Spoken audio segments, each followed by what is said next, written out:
My name is Kim Rubenstein, and as convener of the ANU Gender Institute, I'm delighted to welcome you to this celebratory one-year anniversary of the launch of this very special institute. I'd like to begin by acknowledging the traditional owners of the land on which we are meeting and pay our collective respect to their elders, both past and present. It's a celebratory day because it's linked, of course, to International Women's Day.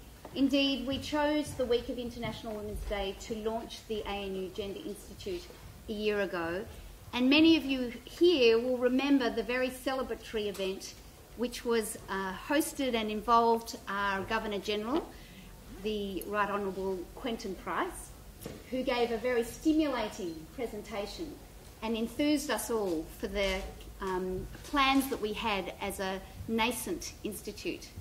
So 1 year on, it is wonderful to be joining here together to celebrate that first year, to mark some of those particular events that we held, but to move forward also in welcoming our panel today to be looking at issues to do with women and science. I wanted to begin by just expressing thanks to a group of individuals who have been so fundamental to this first year's events.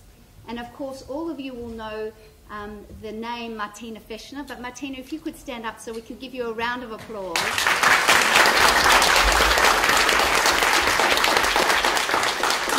Martina has been working on a Monday through Wednesday, but of course all of us who know from our experience part-time work is never part-time. It's an issue to do with gender and research, amongst other things. But Martina has put in an enormous amount of energy to the time that she's expended so far, and the support that she's provided has been essential to the first year of the Institute. The other group I'd like to thank has been our Gender Institute Management Committee, who I think are all here. Professor Hilary Charlesworth, Professor Margaret Jolly, we're looking for you, Dr. Fiona Jenkins, Dr. Elisa Banisiad, who I'm not sure is here in the audience yet, but is coming, Dr. Alessandra Capezio, who's over on the side, and Inga Saris, who is also here somewhere in the room, sitting next to Alessandra. As you will see, and from the extent of what I'm wanting to report on very briefly, the Management Committee has been essential to being able to implement the various programs that we've been running through the course of the year. So to all of them, thank you very much. In addition to our node leaders, whose names I won't read out, but we have 13 nodes or areas that we have coalesced research that links to gender to speak beyond the college structure and to recognise, as part of the mission of the ANU Gender Institute, the very strong interdisciplinary focus of ANU and the capacity for us as researchers to link up around our interest in research in gender beyond those college boundaries. And that has been, I think, one of the successes of the initiative and the idea, but also in terms of outcomes during the course of the year. One of the exciting things that we announced at the very soon after starting was the award of a PhD scholarship from the Gender Institute, and Hannah McCann, who is here as the recipient of that, has begun her research, and we're very excited about her presence and her enthusiasm also for working with the graduate students, which is a significant part of the Gender Institute. The website, which of course was running before we were formally launched, which was available and powering away thanks to Dr. Karen Downing, who's here in the audience and who's continued and will be inviting up later to be a project manager on another project that we're working on. We're thankful to her, and also to Rifat Mahanja, who has been working with Karen in terms of making sure that that website has been current. And indeed, that website has been a really strong source of connection for individuals, both inside the ANU, but also, of course, outside the ANU, in terms of our ultimate desire, beyond solidifying a strong sense of connection within ANU, to showcase ANU research outside of the ANU in terms of public policy contributions that we can make as ANU academics. And then the other focus, of course, that has been important to the Gender Institute has been its linking not only with issues to do with research and gender, but also to be looking inward to issues to do with gender here at ANU. And of course, Inga Saris, as manager of the Diversity Inclusion Unit, has been central to our research to our management committee rather, but also in terms of that other focus of wanting to work together as academics and as general staff to ensure that the ANU puts sufficient time and attention to issues that really need attention here at ANU that will be progressing throughout the course of this institute. I mentioned Hannah McCann as a prize winner. The other focus and time that has involved the management committee has been in our grants framework. So at the beginning of the year we announced that we had money, and that was one of the raison d'etres for the institute, to be able to put money into research. And through the course of this year we've been successful in providing 2 rounds of grant money. We have had a range of projects that are all available up on the website for you to go and have a look at, including our keynote or special event that was last year supporting Dr. Caroline Strange's conference on a killing across culture and time. And there have been a range of different workshops that we've supported and individual research projects that are happening. So the management committee will be meeting soon after this anniversary event to put the final touches on the call for the first grant round for this year. So again, please keep your eyes open for that, and we encourage you to be considering it as another framework for supporting your research. In terms of communication, Martina, in addition to the website, has been issuing a weekly newsletter, and again the numbers are quite significant in the terms of people who have been accessing the weekly newsletter. So we have people both at ANU and outside the ANU who are receiving that, and again being privileged with information about what is happening here at ANU, but also it's a mechanism for us to connect with all the things that are happening beyond. So at this point I think I would like to say that we feel that the first year has been a very positive year and that we're looking to grow and continue to grow, and we're also very excited to get feedback from all of you in terms of this first year. And of course the email and access to both Martina and I is always open, so please, if there are any particular suggestions or ideas from having a look at what we've done over the course of the year, both through the website and hearing what I've said today, please don't hesitate to contact us with those suggestions. But we wanted today to also sit together to concentrate on a particular area that is a key need in terms of thinking about gender at ANU in particular, and that is in the area of women and science. But of course it's not specific to ANU. The whole question about gender and science has been one that really needs some thoughtful consideration. And so we have brought together 3 panellists today who are sitting in the front as an interesting reflection on the dichotomy between the sciences and the humanities. The 2 scientists have PowerPoints, and so are keen to sit in the audience so that they can watch each other's PowerPoints. But of course the humanities presenter, like many of us in the humanities, is not necessarily wedded to the PowerPoint. So here is the interdisciplinary nature just shows itself in some of these practical issues. So they're going to sit in the audience and then we'll come up for the panel in order to be able to answer questions. But our 3 presenters today are well known probably to most of you, although our visitor from overseas may need a little bit more of an introduction. But we have Professor Margaret Sheil, who's currently the CEO of the Australian Research Council, but about to go to the University of Melbourne.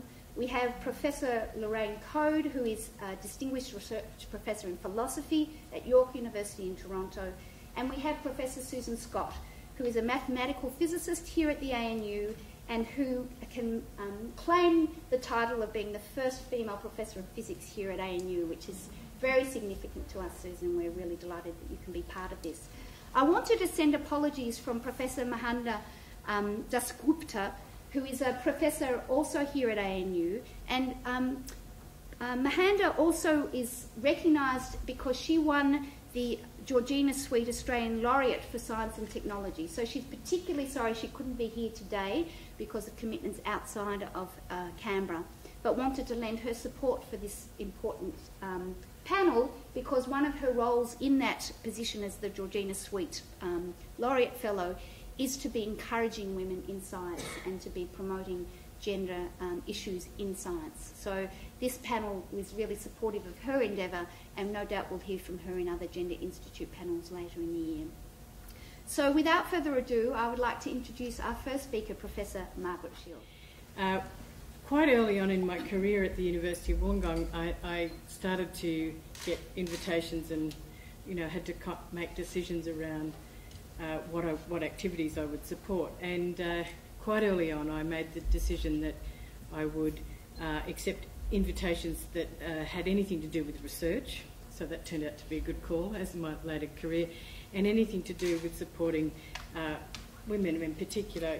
We had a very, very, very tiny cohort of women in the science faculty at Wollongong when I was there. But that particular tiny cohort of women that were there have gone on to do some great things, become laureate fellows, become deans, and other took on other opportunities in other places. And one of the things that I think helped us all collectively was the fact that we all participated in a range of gender initiatives at Wollongong, and became within that, even though we ended up as the presenters and the mentors in the program, we developed a strong collegial sort of network of support. And so I think this kind of initiative is invaluable for that, developing that network for both the senior colleagues and those coming through.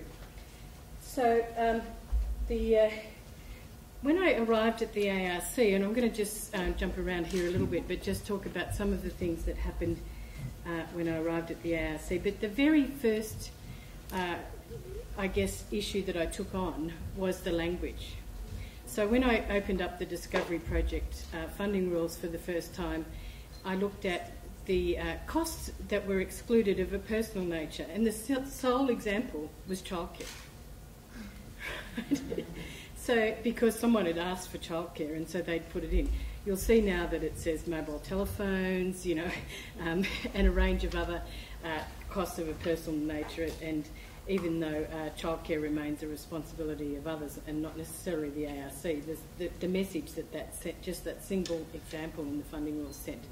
The other very strong message that came through the language in the ARC was the use of this term track record. And we've pretty well taken it out of every piece of literature, every rule, every descriptor, because the notion of a track record is a track that you get on and that you never get off. And we all know that all of us probably in the room have got off that track at some point and needed to get back on, even if it's only for a short period. So we changed the language in what we do. We also changed around the way we asked people to present their research records so that we up front could understand the context of the opportunities that people had for research. And just when you think you've heard every gender discriminatory term, this morning on my press clips, the ARC was described as a pink ghetto. And it was described as a pink ghetto because many of the people in the senior team, and in fact many of my staff, are women, and the article was around public service workplaces that are dominated by women. So just when you think you're making progress, what an extraordinary term. And it goes on to say, some of you may have worked in boys' club. What a benign term that is in relation to. But indeed, we work in a pink ghetto. But that pink ghetto has managed to affect some changes, which, and particularly we started at the top end, at the easy end, really, about changing language.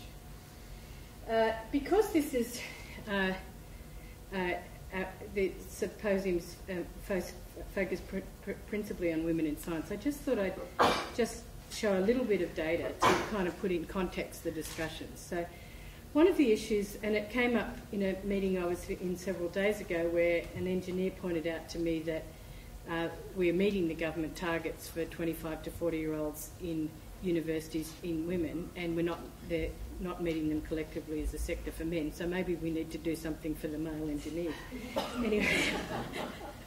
Anyway, I laughed at that.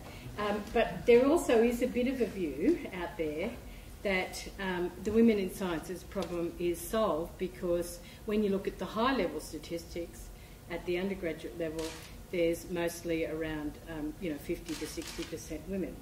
When you dig down into that in any set of data, it doesn't matter which, whether it's applicants to the ARC, whether it's postgraduate numbers, whether it's undergraduate numbers, the predominant place in science that women are is in the biological sciences. And so this kind of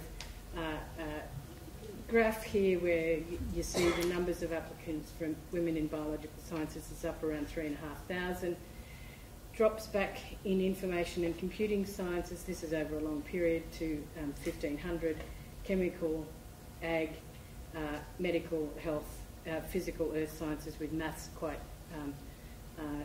usually at the bottom of any of these. And data that the Chief Scientist is working on for the Health of Australian Science report is similar. You'll get a similar pattern whatever you look at. So even though we've made great progress in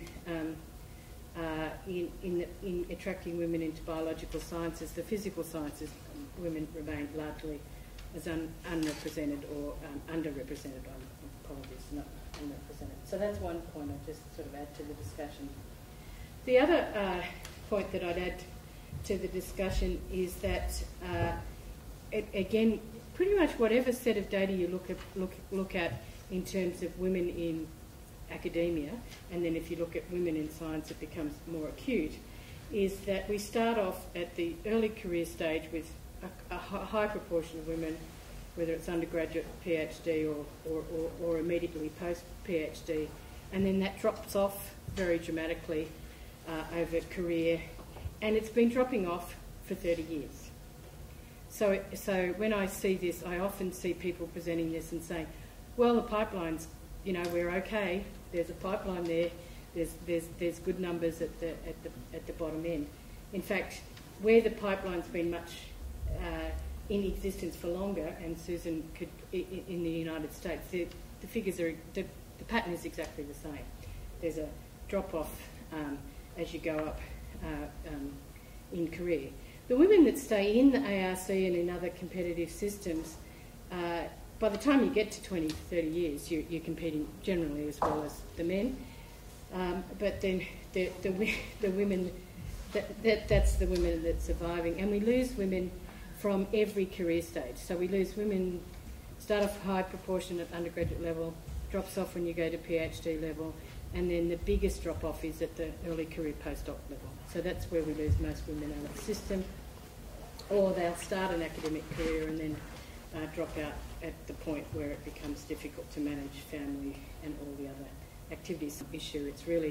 It's an issue that is to do with the structure of scientific careers, the nature of science, and the various competition and other signals that are sent at that point. So we've focused our activities in the ARC. We've done work around language. We've done work on trying to attract more women onto committees and to appoint more women to committees. And we've also done a range of targeted initiatives at either end of this scale. One that Kim referred to around some targeted laureate fellowships, and then the second is to look at better, more targeted schemes for early career researchers, because we formed the view that that's where we could actually start to make the bigger difference. Because the other thing that's interesting about this data, and it's not that clear from the slide, is that the success rate of women at the early stage was lower than men. So which really surprised, and it's consistently been 5% different at that 0 to 5 stage over a 10-year period. So what we didn't understand, and we still probably don't really understand, is that, and by success rate, it's number of applications put in versus number that succeed. So it takes out of the equation the number that apply. And what we didn't understand is it the PhD experience, so is it before they even get to the 0 years past PhD that women are being disadvantaged, or is it actually a flaw in the assessment process, or is it about the nature of where women are concentrated? And it's actually a combination, I think, of all three of those factors. So we've created the Early Career Researcher Scheme, which is early days, it's oversubscribed, it's intensely competitive, but over time we hope that that will address some of the issues at the early career stage. And we've also, and I'll come back to that second slide, we've also created some opportunities within our most senior scheme, the Australian Laureate Fellowships, so they're the most competitive schemes that we offer. And we created 2 fellowships last year, one targeted towards the top performing, the top applicant in science and technology, and that was won by Nanda Gupta here from this university, and the other in the humanities and social sciences, which was awarded to Pippa Norris, who's an expert in governance who came from Harvard to Sydney University. And I think one of the most enjoyable days of my time at the ARC was we went to the Women's College at the University of Melbourne, which Georgina Sweet had helped found, and got a photo of Nanda under at the doorway with the Georgina Sweet wing, and the college head has invited Nanda back to interact with the undergraduates there. So that was a great day, and so we hope that they and the people that are awarded these fellowships this year we've given them some additional support to undertake more activities in terms of leading at the other end. But the big issue is the fundamental structural and other changes at the early career end. And this one, I mentioned at the output about changing language.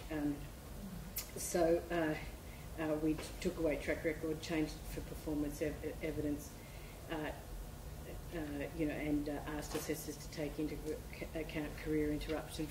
But we've still got a long way to go, So it's still an issue with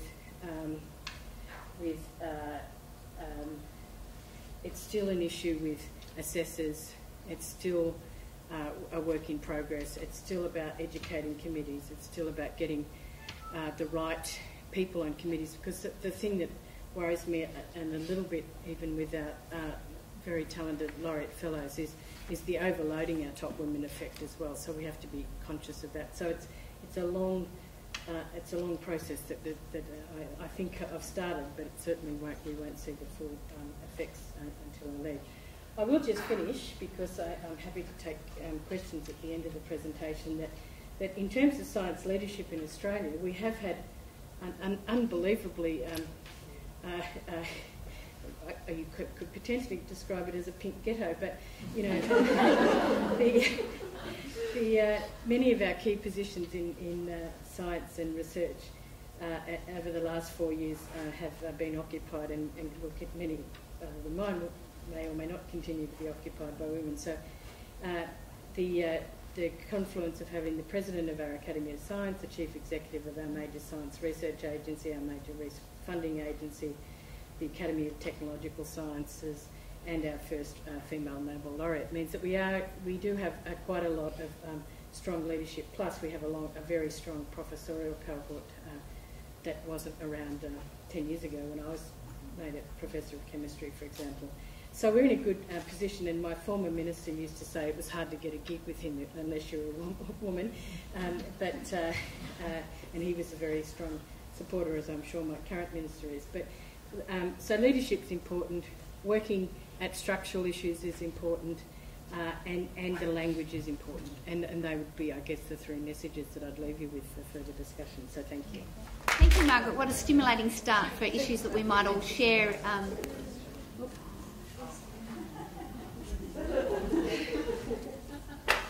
That's right.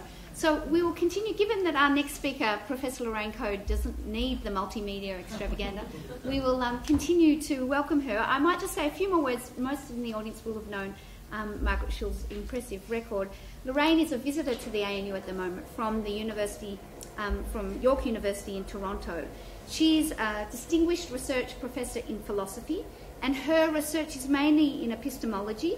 And since the early 1990s, when she published a book called What Can She Know?, she's been interested in feminist epistemology. So without further ado, let's welcome Professor Code. I'd like to thank the Humanities Research Centre for the fact that I'm here. and thank some arm twisters in the audience who persuaded me to do this. And I'm very pleased to be here and meet you all. I'm an epistemologist, as Kim has already said. That's to say, I work in theory of knowledge. I've never been a practicing scientist. As I expect people here will know, many epistemologists, feminist and otherwise, think of the physical natural sciences as the exemplary, paradigmatic side of knowledge making on which other projects sometimes seek, often seek, and indeed should model their knowing. The natural sciences seem to be the best available source of certainty, and certainty is closely dependent on objectivity, which almost by definition can't get mixed up with affect, with feeling, because these are subjective impediments to objective knowledge. So while most of my published work is in theory of knowledge, I do tend to look to more secular forms of knowing than to science for many of my examples. That said, however, like many feminist epistemologists, I've had to situate myself to some extent in relation to philosophy of science, even though I work more alongside it. So I'm not entirely out of place as a member of this panel, but I'm not going to talk about professional issues women scientists have faced, because I couldn't possibly, or continue to face, nor am I going to talk more specifically, as I might, about women's ways of knowing, which I put in inverted commas, or scare quotes, I suppose is more appropriate in this case. Although some things I say will come close, in spite of myself, to questions that border on asking whether there might be women's ways of knowing, if answers to such questions could avoid the essentialism that usually keeps these thoughts at bay. I'm going to begin to explain all of this by talking about a conundrum I'm facing right now. The paper I've been struggling to write while I'm at the Humanities Research Center is for a conference on, quotes, this is the title of the conference, The Politics of Care in Technoscience. Just repeat that, the politics of care in technoscience. As a feminist whose reaction in the 1980s was to recoil at the very idea of care as a quintessential feminist practice, especially when Carol Gilligan's and Nell Nodding's work was central to most North American feminist theory. Let's not say most, let's say much. My first response was to decline the conference invitation. I don't work on care, and I've often found the idea cloying and even repellent. Nor do I want to try to show that even though women may be naturally caring, they can be good scientists after all, which puts it a bit too crudely, but I was seriously reluctant when this invitation came my way. However, the colleague who persuaded me suggested that my book, Ecological Thinking, which I published in 2006, has a lot to do with care. And she also attempted to persuade me that the place I give to advocacy practices brings care into epistemology. So I'm struggling to write the paper. I'm trying to determine how to focus on the idea of caring scientific practice without affirming that there are women's ways of knowing, without trivializing the projects involved as just women's work, which has so often been trivialized, and without constructing these practices as somehow engaged in an oxymoronic science, so replete with affect that it has to eschew the objectivity on which knowledge worthy of the name is supposed to rely. Whether their work is specifically female or feminist, two of the scientists I discuss at length in Ecological Thinking are women, and I suppose having heard the last talk, it's not coincidental that they're biologists. So they're not technoscientists to the extent that I understand the term. Something fell. These two women are Rachel Carson, of whom most of you here will have heard, and Karen Messing, whom some of you may not have heard, many of you in fact may not have heard, who is a biologist in Montreal who studies women's workplace health. I see now through the frame of this upcoming conference that I'm struggling with that my analysis can be read, by analysis in ecological thinking, can be read as acknowledging what they do as caring work in several ways. Of the two, Messing is a self-declared feminist. Carson was not, although I present her in some recent articles as a proto-feminist epistemologist. I don't mention care in my analysis of the research methods in ecological thinking, but I might have. Carson's methods of inquiry defied many of the strictures of scientific orthodoxy. She gave as much weight and respect to ordinary people's reports of ecological damage as to results of laboratory inquiry. In a research tradition for which everyday testimony of the untrained carried very little weight, she invited and received widespread vilification for her work, some of it blatantly sexist. But there can be little doubt that she brought a caring research to it, as is evident both in the detail of her practice and the advocacy she relentlessly engaged in to persuade the Kennedy government to ban DDT in the early 1960s. Recent condemnations notwithstanding, she conducted her research as she did because she was appalled by the damage to living things consequent upon indiscriminate spraying in post-World War II America. Clearly, I think I have to count care among the motivations that prompted and informed her research. Karen Messing was motivated in part by outrage at women workers' struggles to gain a hearing for workplace-related health issues that found no place in one-size-fits-all statistical findings about the nature and causes of symptoms or workplace intervention. In natures of causes of symptoms, and no place in received knowledge about conditions that qualified for treatment, compensation, or workplace intervention. She was equally dismayed by the governing assumptions on which granting bodies based their decisions about which projects deserved funding.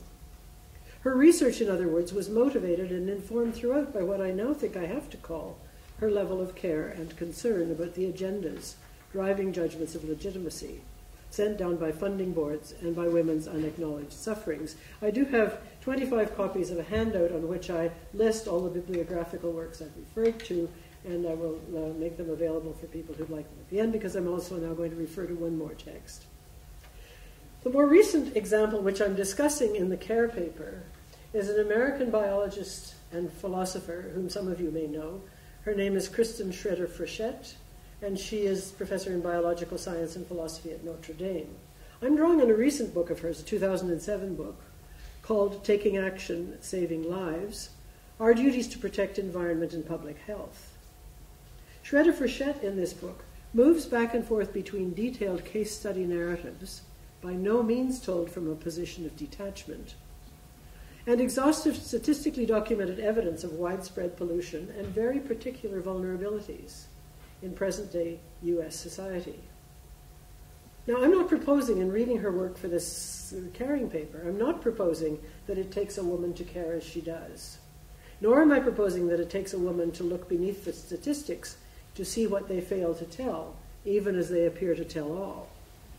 But I am saying, or I'm thinking cautiously, that just as feminists in the early days of the so-called second wave had to learn to see what the received wisdom rendered invisible, so women in science, at least some women in science, have performed and are performing analogous tasks.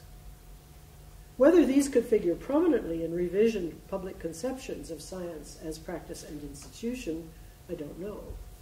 I expect it's not hard to guess. But even if caring is there and more present than we think, I fear it's likely to be and to remain invisible. Were it to be recognized and acknowledged, there would be the ever-present danger of ghettoization into the lesser and softer domains of inquiry. Parenthetically, I've actually noticed that of the invited participants to the conference I've agreed to attend, out of the 11 recipients of the invitation, 10 are women. Now, not in order to enhance its credentials with an appeal to masculinity after all, but just for the sake of it, I think it's worth adding that CARE comes into science and technology studies. That's STS, as many of you will know it. CARE comes into science and technology studies in part from Bruno Latour, whose distinction between matters of fact and matters of concern is a central thought for STS people. Although there are numerous examples I could cite where their time, 4 of whom are Barbara McClintock, Hilary Rose, Evelyn Fox-Keller, Karen Barad, from these brief summaries, it won't be easy to answer the question that prompts my decision to write the paper for the Caring Conference after all. But, and this I think is not a small theoretical point, also a practical point, I think, I believe there's a false dichotomy that divides reason and affect, reason and emotion, which is one way of putting it. And endorsing that false dichotomy somehow involves claiming that it's impossible to care reasonably or rationally, that it's impossible to be deeply invested in a project or to produce scientific research that's impeccable by the best standards in support of a passionately occupied position. Claims like this, to my ears, are quite implausible, and it's in virtue of that feeling of implausibility that I've agreed to proceed, at least to some extent, into investigating the matters of care in technoscience. So now I would like to welcome our third speaker, who of course is an ANU member of faculty, Susan Scott, who is our first woman professor in physics, and she'll be adding to our seminar before we open it up for discussion. Welcome everybody. This is a very special occasion and I'm very pleased and honoured to be able to contribute to it in some way. It's the first birthday of the ANU Gender Institute, so very happy birthday to everyone involved. So enjoy yourselves, and I hope we can all have an interesting conversation after the conclusion of the formal events. So I was just asked to give a bit of an overview of my career up to this point, and it's going to be light with just a few key comments. It's meant to perhaps be entertaining at some level, and of course it's very personal without being too personal. So let's get started. I grew up in suburban Melbourne, and when I was at primary school, a very special event occurred. Namely, there was the first landing by man, as it turned out, on the moon. Two of them. And we were very lucky because we were sent home from school that day to actually watch this happening in real time. And some of you here, some of the older people here, will have actually done that as well. So we went to a friend's place whose mum and dad both worked, which is good. And Julie sat down in front of the TV, a group of us. And we watched this sort of murky images on the screen. And after a while, the rest of the kids got bored and went to the backyard and played basketball. But I found it actually extremely fascinating at some level, and I couldn't tear myself away from it.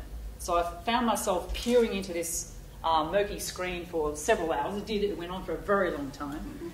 And I had all kinds of questions buzzing around in my head. Sorry about the pun with buzz to do with how could this guy actually jump so high off the moon? And in any case, if it's so hard to jump off the Earth, how could his ship actually get from the Earth to another celestial body? And if it was going around the celestial body, how could he get back to the Earth? There were a lot of things going around in my head, and I realised at that stage that at some naive level I had a very deep interest in gravity. So next phase of my career, I went on to the Methodist Ladies College in Melbourne, which is an enclave of females. And it was a very big one.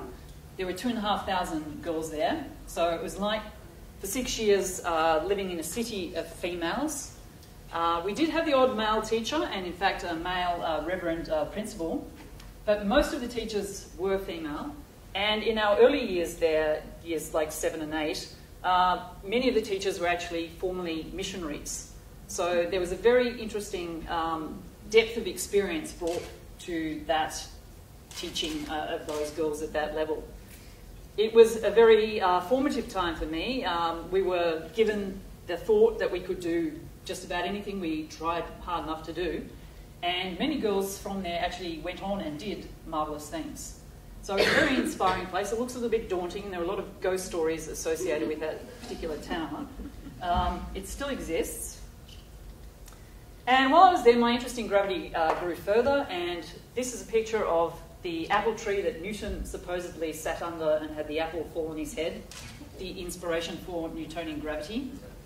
And I realised that my interest in gravity was actually now becoming more concrete, and that I wanted to pursue its study further. I didn't know what that meant, but I knew I wanted to do it.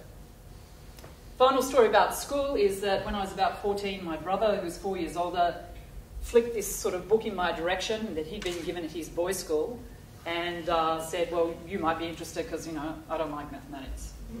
So I looked at it and, in fact, ended up reading it cover to cover and absolutely loved it. It's a very inspiring, great book, written in 1937. But I was really struck by the fact that there weren't women in it. And it left a little bit of a question mark in my mind. I was in this school which was actually promoting women at every level, but if that was the case, why weren't there women mathematicians out there in this book? So, then went on to Monash University in Melbourne, and I was inspired to go to that university because at that time there was a very, very vibrant science faculty, and I was attracted by the sort of offerings they had there. But for 4 years there, I was torn between the question of whether I wanted to do physics or mathematics. That was the question. So I ended up doing a lot of both. But in the final analysis, I had to choose something to do for honours, and I did choose pure mathematics, which I really love. I love the logic of it, I love the deep structures and theory of it, and most of all, I like the precision of it. So that was a very enjoyable experience, but I do note this interesting fact here that in 4 years at Monash, I never had a single female lecturer. So I'd gone from a very female environment at school to a very male-dominated environment at my undergraduate level. So this was creating a strange impression overall to me personally. During my undergraduate years, my interest in gravity grew further, and I found the special theory of relativity and general theory of relativity produced by Albert Einstein, which fascinated me incredibly, and I have gone on to pursue research in those areas. And those areas, of course, lead into cosmology, which is a theory of the evolution of the universe. So I was extremely inspired by that. And there were very colourful people, I was going to say creatures, not quite,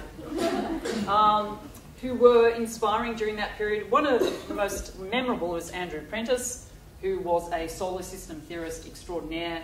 Very eccentric, very colourful. People didn't take him too seriously, but amazingly, years later, his predictions about things in the solar system proved remarkably accurate. So that was an interesting lesson for me to learn as well. So PhD, I had been a bit of a square peg in a round hole, trying to get into a round hole.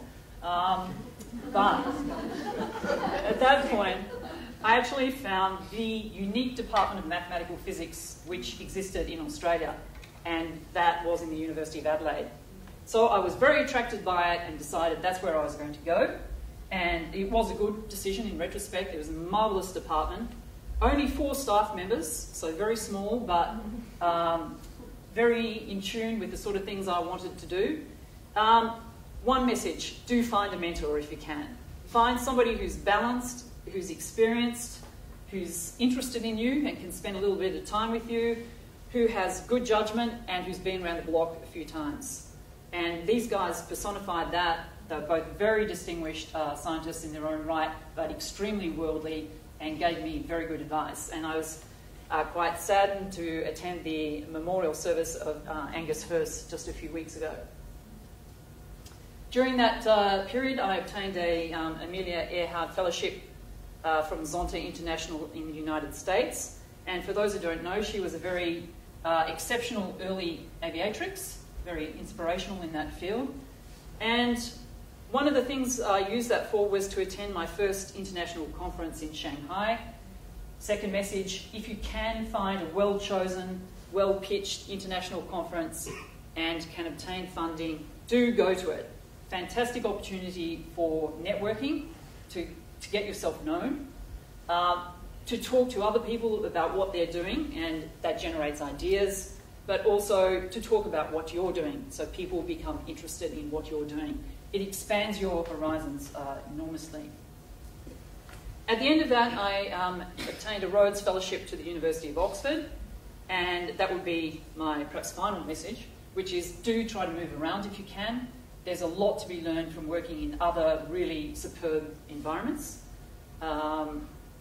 You can always come back to a place, but it's nice to go to other environments and actually learn what different people are doing in different places and how they do it. Most of that time I spent in the Mathematical Institute, working with a fellow called Roger Penrose and his group. And that was an amazing time for me. It was 4 years. Roger Penrose is a genius, in my opinion. He's the most ingenious person I have ever met and dealt with, spoke with. And he was an inspiration scientifically, perhaps not the best mentor for career, that's another question, but amazing scientific mentor, and that was an amazing period in the Institute. However, I was privileged to have access to another enclave of females, which is the college my fellowship was associated to, Somerville College, named after Mary Somerville, a mathematician. And this was a women's-only college. However, I note that a couple of years after I left, there was a vote, and they did become co-ed after over a century. The whole nature of the college is a little bit different now. That was a great haven for me to come back from the Institute, again, very male-dominated, to an enclave of very interesting intellectual women for lunches, for dinners, weekends, socialising. That was a really nice let-out from the other part of my life there. And just to mention that Somerville has a huge number of very famous women who've been through there. Just to mention a few: Vera Brittain, Iris Murdoch, both novelists you may have heard of, Emma Kirkby, a famous soprano specialising in early music, Margaret Thatcher, first female Prime Minister of the UK, studied chemistry at Somerville College, Indira Gandhi, first female Prime Minister of India, and Dorothy Hodgkin, Nobel laureate in chemistry. And there are many, many others. So it was an inspirational place where these women, those of them still alive, would often come back and visit the college and talk to people. And there was a very high level of interaction with these alumni, if you like. So the final part of my talk, and it's not very long because that's a whole other talk in itself, is I arrived at the ANU in October '89. And suddenly my journey became very, very much on a steeper uphill slope. And that's not quite me, but that's effectively me on that 20-year time span.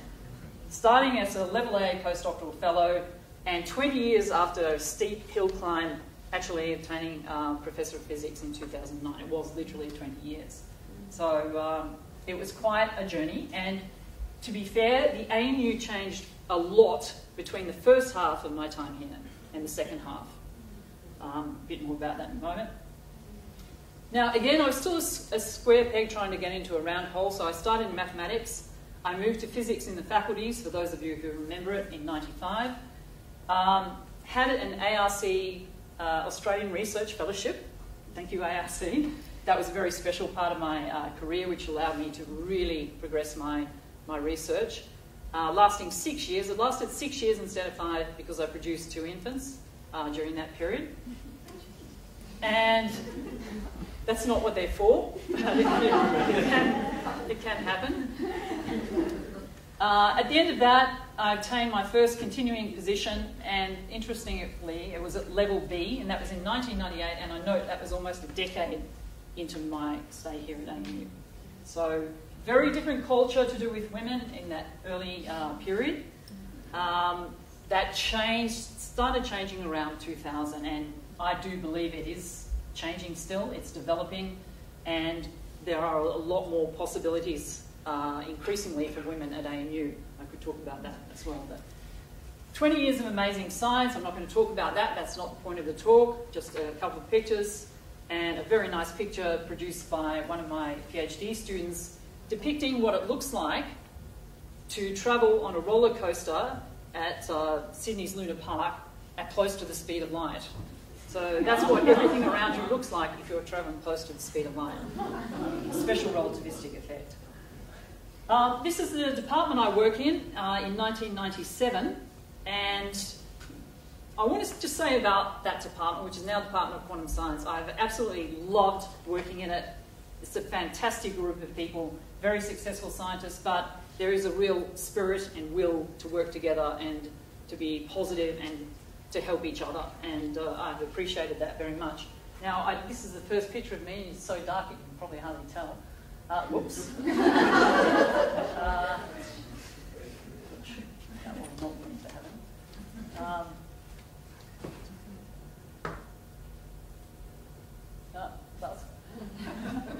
That one, yes. Laser pointer is at the top. Yep. So that's me there. So I'm the person not holding that infant, one of the ones produced during my ARC fellowship. And I mentioned her because about 3 years ago, when she was about 12, and her and her older sister actually announced to me one day that I was a nerd. And I was extremely taken back by that. I had never ever thought of myself as a nerd, and I don't think I still do. But they very clearly obtained that impression somehow. So, some years later, she's now 15, she is a big fan of this show, which some of you will have seen some bits of, I'm sure. And she was so keen on it that she asked me to watch a few episodes with her, which I did. And after those few episodes, she asked me, well, Mum, what do you think of it? And I said to her, well, it's okay, but to be fair, I don't really find it very funny. But secondly, and perhaps more importantly, to me, it's just like being at work. Minus all the relationship stuff. It's pretty much like it is at work. So I'm coming here watching, going on with my work. And I said, I want to come home and do something different. I want to watch the news. I want to watch cricket or something else. I don't want to be immersed in work at night. And she thought about this and she said, Mum, you really are a nerd. So that concludes my talk, but the journey continues. I look forward to whatever's ahead after that sort of leap there. And I encourage you all to also have inspiring journeys. I'm sure many of you are on the path to that. And I'm very happy to talk to people about aspects of it later on if you have any questions. Thank you. Well, I think you'll all agree with me that we've had 3 inspiring and quite different presentations that raise the gamut of sort of issues that we are interested in at the Gender Institute in such evocative and powerful ways. So as they assemble on the panel there, is there anyone who would like to start us off in terms of our questions that might be relevant from either the presentations or things that is raised in your mind beyond the specifics of what they have presented?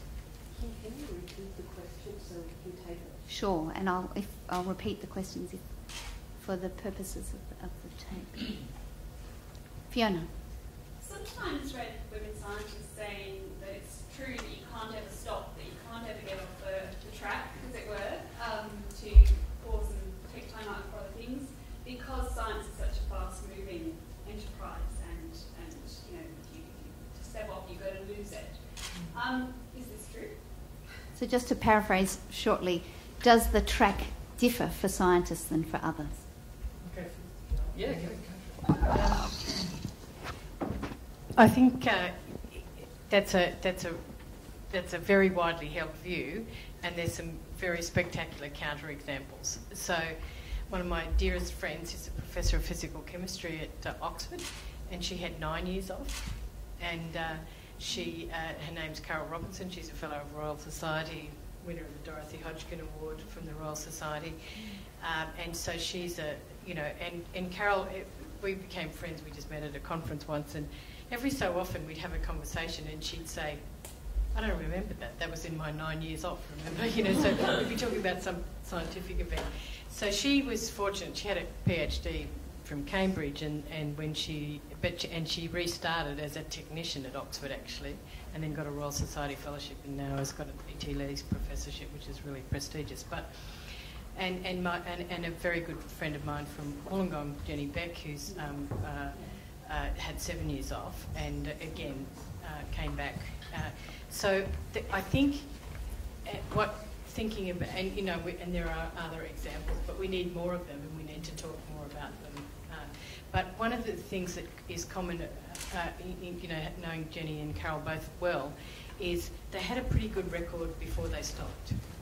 So they were able to point to that when they came back. So people knew they were good and had a good grounding.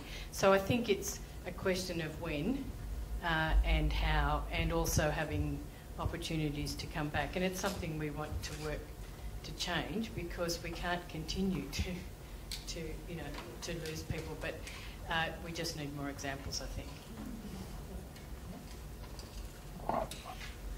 Susan, did you want to add to that? Yeah, just to say that I don't think, as a woman, you need to think there's a stereotype. We do not want to be stereotyped into the career path that you must have. That's the thing that, especially at ANU, we've been trying to change, that there are variations. It might be because you're producing children, you might have a change of career direction. We do not want women to necessarily be penalised by that.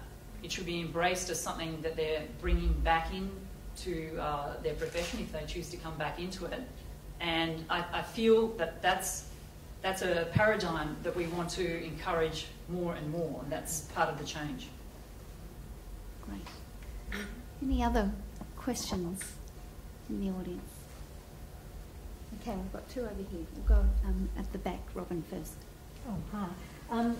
Professor Scott, I'm really interested listening to Professor Code's idea of the false dichotomy between reason and affect and around knowledge, and wondering what you think as a kind of hard scientist. What do you think about that type of framing around knowledge? So just for the record, so Professor Scott's being asked to reflect on Professor Code's discussion about reason and emotion.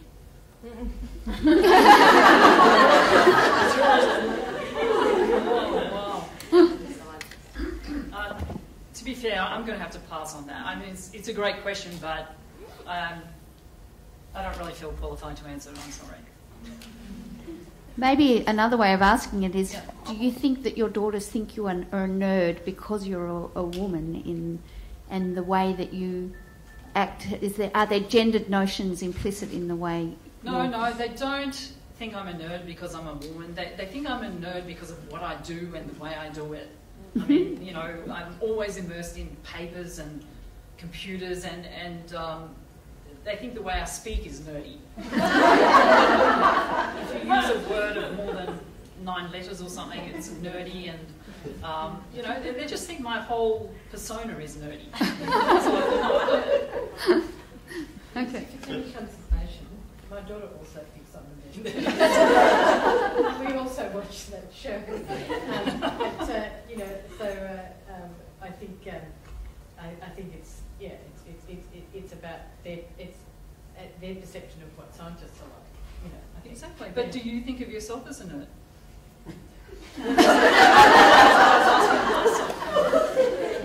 If it's not a personal question. I've been into management too early. Well, but they do. But every so often, my daughter will just have exactly that same reaction. She'll say, "I can't believe you said that." We have 3 more questions, and I think we'll hold it at 3. So there was one here at the front. Professor Lorraine, Code. I was just wondering about the care paper, if you were looking at that book, The Female Brain, which I know some people have discredited, but where she suggests the chemical brains are different, and when they do decision making, women more often access the empathetic areas of the brain to make and other areas of the brain to make a decision. And is that necessarily a lesser form of knowing to do that? And I guess the example I often think of is with the Enron disaster that happened in the States, was that the people, predominantly men, making those decisions it seemed no empathetic response of the impact of losing electricity to all the poor Californians, and so that made it, you could judge that as a really lower level of knowing to do that sort of behaviour which lacks empathy. I don't know the book, and I haven't read it. I don't know whether this is a confession of nerdiness also, but I tend to work conceptually more than I work practically, although I wouldn't, I would be embarrassed if my work didn't hold up practically.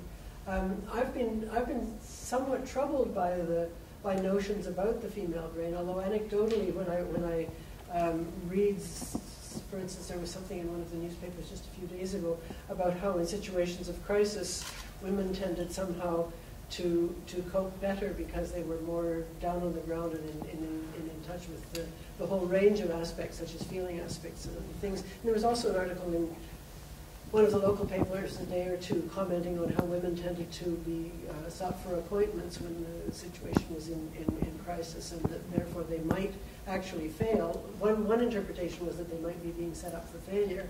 The other interpretation was that they might be so resourceful at a level that was not just a level of head games, that they would be able to pull things together in a different sort of way. I'm uneasy about all of these things, although I read them anecdotally and I'm interested in them, and I probably see them confirmed in my own experience sometimes too. I should get that reference from you, but I'm not sure that I would read it, what shall I say, open-mindedly. That's not probably a very good response, but I know there is that research around, and I guess I've been troubled by women's ways of knowing. I don't know if you know that particular book, but it was a book that was fairly, it's a book I wouldn't recommend actually, but it's a book that was quite influential for a time in America. It was published after the Gilligan work, where five psychologists who'd been influenced by Gilligan's work began to try to devise patterns of women's ways of knowing, which they labeled by, you probably know what the five of them were. Some of them were some more caring and connected. Connected knowers would respond differently to some of the dilemmas that Gilligan presented to her subjects, many of which were around abortion. Others were around various other kinds of personal decision-making. Some were around games and whether, because she was trying to undo Lawrence Kohlberg's sex-specific, without knowing it, measures of moral maturity. So I've been suspicious of that kind of work, but I know it's an ungrounded and perhaps an irresponsible suspicion. All right, we have two more questions. Debjani in the middle. Thank you. My question's to Lorraine too. And you began with a position of some skepticism towards the idea of care. If we kind of consider the larger context of our epistemological debates, which inflect the political and the social, about the shift in rhetoric since the mainstreaming of an ecological orientation, from dare to know to care to know, and we've all heard this rhetoric of dare to know, Renaissance, victim, and where really the gender notion of the mastery of and then suddenly the 21st century you have Paul Crutzen saying there's no nature. Yes. Because that's the crux of the beginning of the equal and perceived. And in that epistemological context, do you really think that the divide about care or not is really that gendered, or has it been kind of universalized a lot more? This is a call to every human in that sense. And so I just wonder if you had a response to that. Do you need to repeat it, or should I? It's a bit hard to repeat, I guess. So. If you can repeat it in a paragraph. I guess the question is whether the reason-emotion dichotomy persists as strongly as I was suggesting it persists. I fluctuate on whether I think that's so or not. I certainly think that the turn to ecological thinking, philosophical thinking does demonstrate a kind of caring response. I intentionally, and this is perhaps a bit of philosophical pickiness or nerdiness, I intentionally use the word ecological rather than environmental because I'm particularly influenced by the thinking of a very eminent Canadian scientist whom some of you may know, Ursula Franklin, who's also a public intellectual in a large way. And she resists the term environmental because of its etymology as being what surrounds us as opposed to what has some kind of integrity of its own. But in epistemology, and I'm thinking of English language epistemology, and it's actually quite different in continental theories of knowledge, which don't have to be constrained by the strictures that Anglo-American epistemology is. But in Anglo-American epistemology, I have been quite encouraged by thoughts similar to yours, you were suggesting, by a birth of social epistemology and by its claiming a certain ascendancy. But I spent several months last year in Edinburgh, at one of the places which is the sort of font of social epistemology, the epistemology group at the University of Edinburgh. And I became quite chilled, and I think that's the only word. It hasn't much to do with the climate. But I became quite chilled at a reversion to old epistemological examples that will only be known esoterically and only to the nerdiest of epistemologists. The Begettier example and other examples, like examples about the closing time of the bank and examples about whether the barn facades that a tourist in Vermont is driving past are real or fake. And whether he knows that they're real, and it's a he, whether he knows that they're real or fake, and if he's seen many barn facades and knows that he has, but some of them are fake, does he really know that he's seen barn facades? I became so frustrated by the predominance of this kind of useless self-contained exercise in my mind. Now, I'm sure I'm offending some epistemologists here if there are, but I became sufficiently disenchanted by that move to be able to say that once again, I think I can affirm that there is a certain reason-emotion dichotomy, because there was a fear that in social epistemology, and particularly the emphasis on testimony, that's to say simply the emphasis on what other people tell you, was bringing too many subjective elements back into what was supposed to be a purely objective inquiry. So I think the debate is still open, and I've got no doubt about where I want to stand in it, but I'm surprised by over and over again by a paper I was asked to review this week by a fairly eminent U.S. journal called Synthesa, which replicated all of that old dichotomy all over again. So I'm on the one hand hopeful, and on the other hand, since I'm a Libra, it's fine. I'm hopeful on one hand and discouraged on the other. But thanks for the question. And our very final question up the back, Margaret. I'll stand up so my voice goes a bit further. I'm very interested to know whether this fairly global question, because it's a long time since I've been in touch with either physics or philosophy, I'm interested to know the extent to which the social, scientific and political movements in society, say from the 80s through till now, I think back wistfully to 1986, which was the International Year of Peace, and wonder that it ever occurred in Australia, because we've become such a much more militarised society in our thinking since then. And I'm wondering to what extent both the selection of topics for research, whether it's in sciences or it's in social sciences and philosophy, could be said to be reflecting these movements, not to mention, of course, the effect of thinking about climate change and so on. So I wonder if you could comment on that. Who would like to have a go there? Margaret. Just to clarify the question, I think what you were saying is to what extent is what people are interested in governed by the prevailing social and political paradigm of the time, right? Those people who have power in those areas, for example. I mean, there's no question that we see more grant proposals interested in the question in the impact of climate change and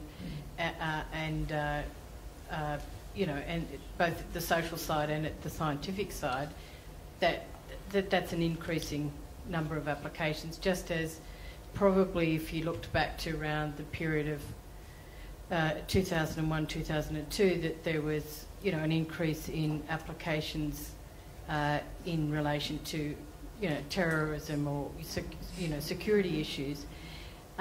Partly it's, I mean, you know, so people are, their ideas and their interests are formed by what's happening around them, and also as you know, as funding becomes more and more competitive, there's this view that if you're more relevant, you're more likely to be funded. So I think it's a complex picture, but you definitely do see trends and waves of interest that we don't really control at the ARC level, nor do our counterpart agencies around the world. We're very much driven by the quality of what's coming through and where good people are interested to do original research.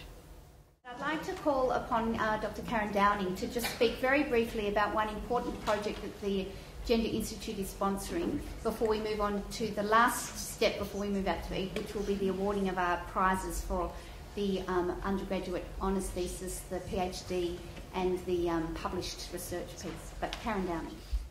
I'm hoping that very many of you have already heard about this initiative that the Gender Institute launched in November called ANU Inspiring Women. Is this not on? Okay. Can you hear me now? Is that better? Okay. ANU Inspiring Women is a proposal from Veronica Taylor to somehow upset the blokiness of the ANU, that warm egalitarian reputation that we have that does tend to be slightly male.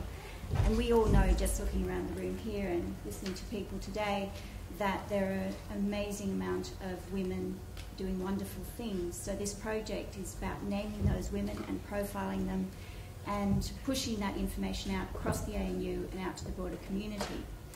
So we have now got up on the Gender Institute website the details of this project, a call for nominations.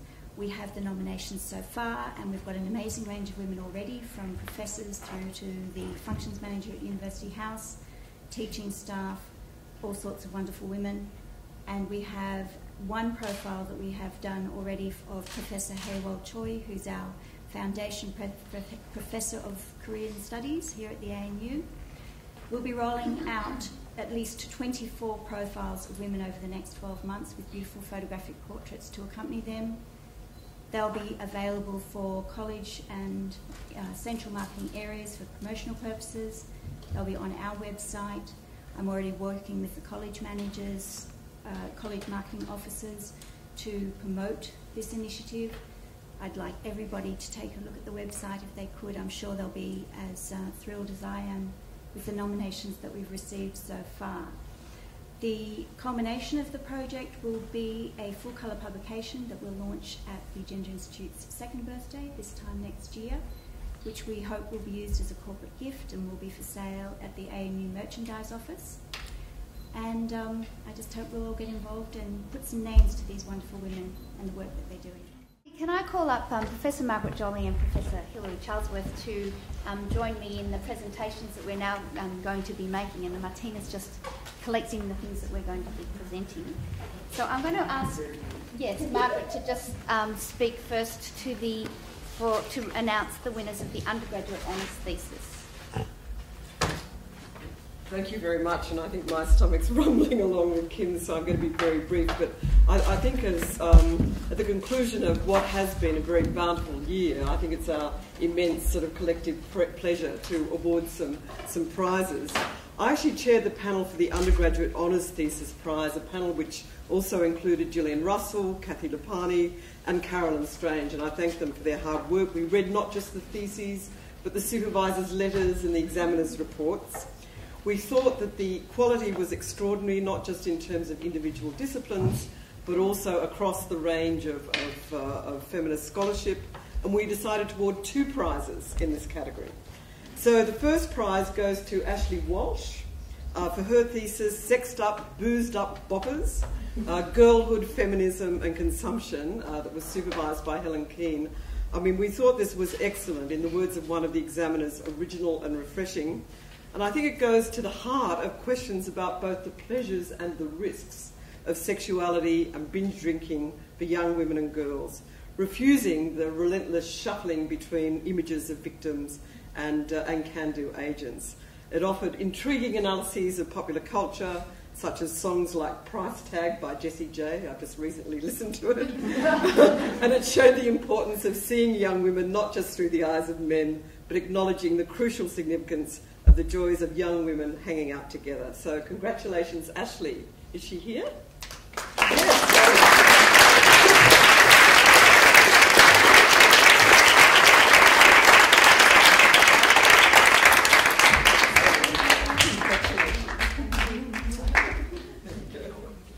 I'll photo together, sorry.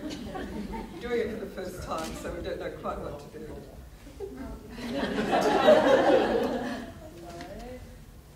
There's a check there, which is probably not that's great. Congratulations, congratulations.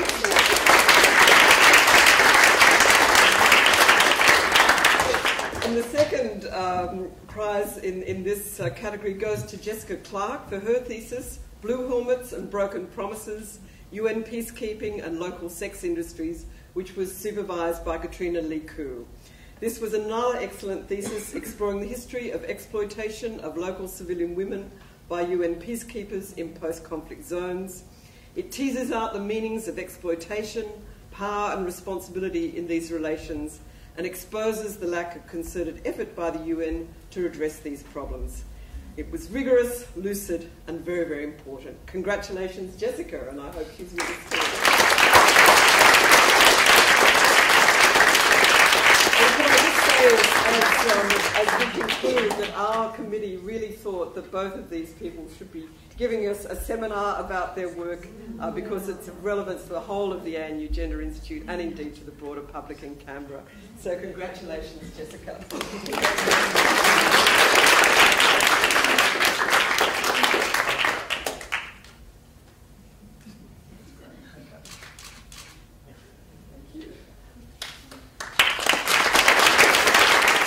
Well, my very happy task is to award the prize to the best published article in gender by an ANU student, and I was a judge of this together with Elisa, who I'm not sure, oh she is here, my fellow judge, and the prize goes to a wonderful article called, and the title is Beyond Sexual Desire and Curiosity, Sexuality Among Senior High School Students in Papua and West Papua provinces in Indonesia and Implications for HIV Prevention. Now, neither Elisa or I were experts in this area, but this is I have a copy of the article here. What it's really talking about is explaining, it's sort of responding to changing sexual activity. There's been apparently a lot of work in demography in Indonesia about growing sexual activity among youth, but there hadn't been work on actually students enrolled in high schools. And the sample studies were chosen in Papua and the provinces Papua and West Papua. And the story, I think, is quite a very sobering one. One thing, there's a very high rate of sexual activity among school students, but a very, very low educational knowledge of HIV, very, very low condom use. And this resulted in, among the sexually active young women, I believe over 30% became pregnant, and a very, very high rate of illegal abortions with all the health issues, but also a very high risk of HIV/AIDS. So it's a very striking article, and I'm delighted to award the prize to Wienta Dias-Fi, if I've pronounced it correctly. So congratulations.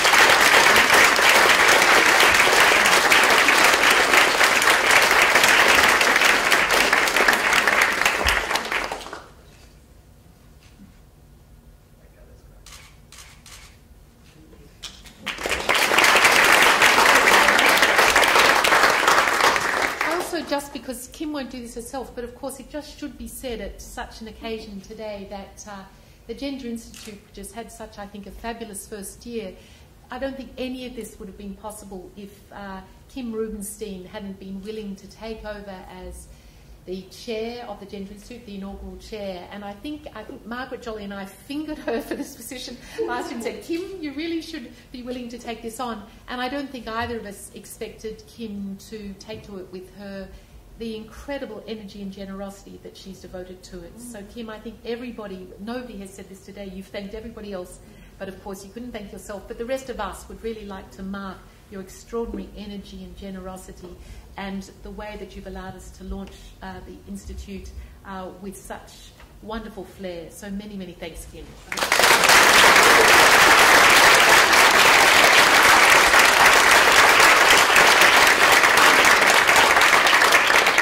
My last duty before calling it to a close is to award the PhD thesis prize. I chaired the committee and had the pleasure of working with Professor Marion Saw and Professor Kathy Robinson in looking at 3 stellar PhDs that really were inspiring in terms of the research output of this university. It was a very difficult decision, but we agreed to award it to Dr. Gabrielle Sim for her piece, Keeping Sex, a Feminist Regulatory Framework thesis, which had been supervised by Professor Hilary Charlesworth.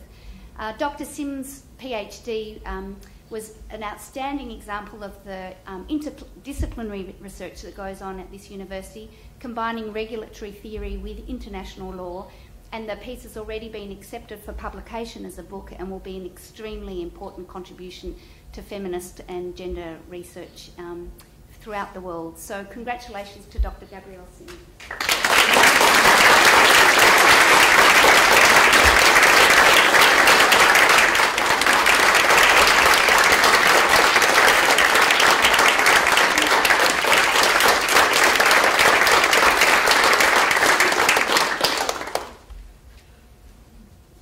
Thanks for letting me have just one more moment of your time. I wanted to say that the ANU has been great to me, and we are so lucky to have people who are world leaders in the fields of gender and sexuality. We've got a lot of them here, but they're not just world leaders, they're also very generous, intellectually generous, open, very giving of their time, and I'd like to particularly thank my supervisor, Professor Hilary Charlesworth, and I have to say that she's helped me not just in providing intellectual inspiration, but also many, many practical ways, reading so many drafts, providing advice, and I know that I can't really thank her enough for that. But I also wanted to thank people here like Margaret Thornton, Margaret Jolly, people who aren't here like John Braithwaite, the other member of my panel, Dr. Bina DaCosta, and Wayne Morgan, who's not here, because all of them have been very generous, not just providing that intellectual inspiration, but also very open personally in giving of their time. So thank you.